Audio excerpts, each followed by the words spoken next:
అందరికీ నమస్కారం. అల్పాహారం ఏంటనుకుంటున్నారా? ఓ తప్పాల్లో ఎగ్గవేసానండి. అనుకున్నాయన్ని కరెక్ట్గా వస్తాయి. ఎలాగండి? ఒకటి చాలా బాగా వచ్చిందండి, జీలకర్ర కారం వేసాను. ఒకటి కొంచెం తేడా కొట్టిందండి. దానిలోకి చక్కగా పుట్నాలు, కొబ్బరి, కొత్తిమీర, పచ్చిమిర్చితో చట్నీ చేశానండి. బూస్ట్ వేసి పిల్లలకు పాలు కల్పిస్తానండి. వేడి వేడి అన్నమండి.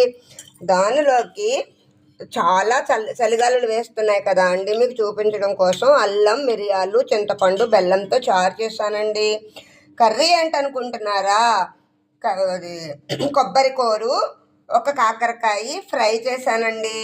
చిట్టిగిన్ని పెరుగండి, వేరుశనగ గుళ్ళతో పకోడీ అండి, స్నాక్స్ నిమిత్తం. చిట్టి చిట్టి కోవా లడ్డూలండి, బాదం పప్పులండి. కర్ర పెండ్లం ఉంటుందండి, మామూలు పెండ్లం ఉంటుంది. కర్ర పెండ్లం అయితే స్నాక్స్ నిమిత్తం తినొచ్చు. ఇది మామూలు పెండ్లం అండి. దీన్ని కర్రీ చేసి చూపిస్తాను మీ అందరికీ. మా పెండ్లం ఎంతమందికి తెలుసో కమెంట్ చేయండి. ఉంటాను. Bye bye.